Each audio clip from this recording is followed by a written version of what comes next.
presenting the reply is Mogens Laerke of the University of Aberdeen.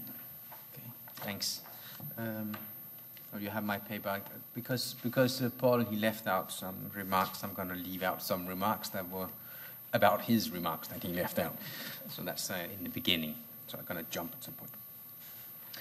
So Paul Rateau has given us a sort of guided tour in the Leibnizian house of theodicy that he has reconstructed brick by brick in his splendid book on La question du mal chez Leibniz. Rather than focusing on a specific problem or particular passage, he's presented some of the basic assumptions which govern this interpretation as a whole. It's just the kind of invitation to take a step out from whatever little corner of Leibniz philosophy we find ourselves toiling in and consider the theodicy from a more global perspective. Okay, so here I'm going to jump. So what kind of project is it that Leibniz is engaged in? Among other things, Rateau argues that we must distinguish between two wings in Leibniz's project.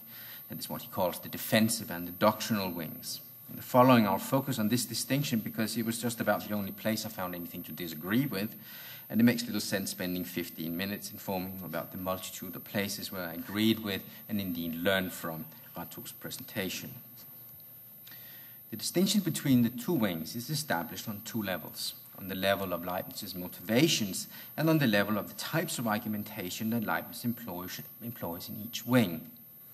The defensive wing, Leibniz's attempt to defend the Christian verity against the increase of atheism and skepticism in his time, as Rateau says. Here, theodicy is motivated by external reasons. There are here two types of strategic defense strategies. Negative in the sense that they aim simply at disproving the arguments leveled against the Christian verity. Positive in the sense that they add positive but non-conclusive evidence in favor of the Christian verity. The arguments that Leibniz employs here are practical, based on experience, probability, conjecture, testimony, presumptions, and other weaker forms of reasoning, most of which are a posteriori. The doctrinal wing is Leibniz's attempt to justify God and account for man's freedom and thus moral responsibility within the conceptual framework of his own deterministic system. Here the project of theodicy is motivated by internal reasons, namely Leibniz's desire to deal with the problem of evil without violating a set of given theological/metaphysical requirements. Rateau shows that these requirements can be reduced to three: the subordination of divine power to divine wisdom; 2, the university of divine and human concepts, both in the domain of truth and in the domain of justice; and 3, the conformity of faith and reason. The arguments that Leibniz puts forward here are stronger forms of reasoning, a priori and not a posteriori, without, however, the arguments being absolutely certain. They occupy a middle ground between strict demonstration and mere probability, that is, the territory of infinite probability and infallibility. Now, I have little to add to Rateau's account of the metaphysical basis of Leibniz's theodicy, which I find excellent in many regards indisputable. I have, however, some worries about the range and pertinence of the analytical distinction between defense and doctrine. The question is exactly how to make the distinction between these wings and how to evaluate their relative importance. Rateau's main concern is to define Leibniz against commentators from Hegel to Russell, who have considered the Theodicy an unscientific book, that is, as nothing but a popular intervention in popular debates of limited argumentative value, or as Russell put it, one of those public writings where Leibniz took care to be incoherent. In that polemic context, it is of particular importance to stress the systematic framework which underlies the Theodicy, corresponding roughly to what Rateau calls the doctrinal wing. On the other hand, it is important not to underestimate the historical circumstances and polemical context which motivate Leibniz's project. Rateau, keenly aware of this, insists that, as he says, it would be a mistake to consider the defense to be of secondary importance. He also maintains that, as he says, defense and doctrine are complementary and even closely connected. Now, I think Rateau is right in stressing the equal importance of the two wings. There is, however, something in the very notion that these wings are really distinct and separable, no matter how complementary and closely connected they may be, which I find somewhat problematic. Now, let me briefly explain why, taking departure from Rateau's presentation. If theodicy is not really a science, Rateau explains, it is because of the presence of non-demonstrative arguments in this defensive part. End of quote. At first, then, it seems as if the difference between defense and doctrine is determined by the distinction between non-demonstrative and demonstrative arguments. However, we are immediately warned.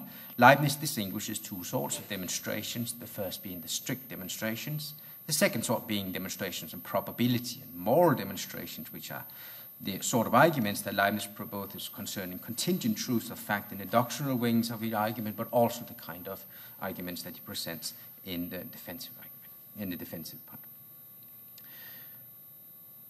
The latter demonstrations are, however, finally not really demonstrations, for Rateau continues, in the doctrinal wing of the theodicy, Leibniz does not demonstrate, strictly speaking.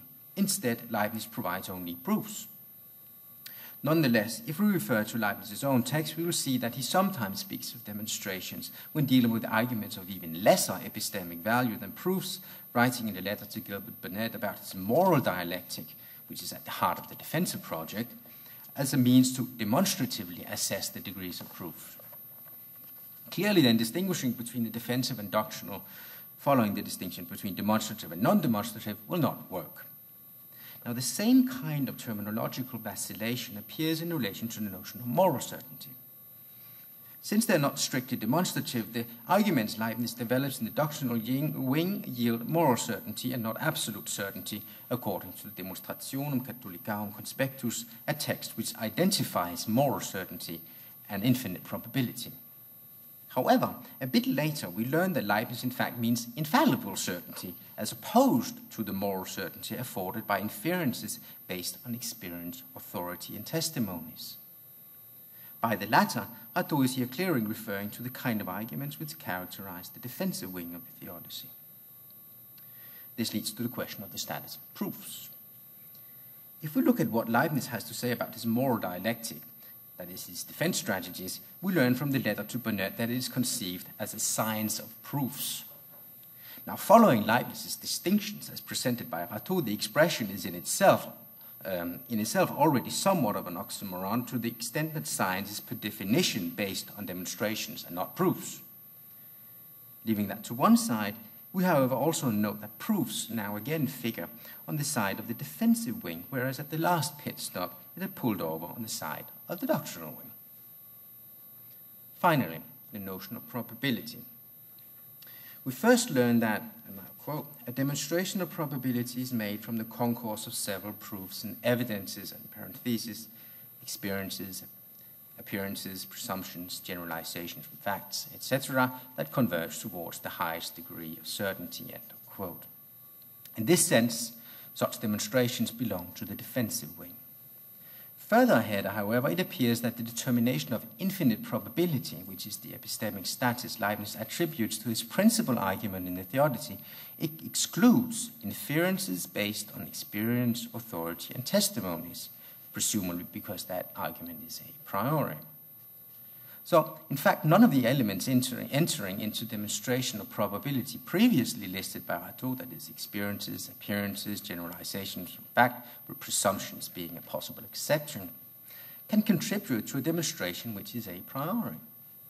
It is just no longer clear on the given definition of probability what Leibniz could possibly mean by infinite probability, unless we admit that defensive a posteriori elements might in fact enter into the calculation of this infinite probability.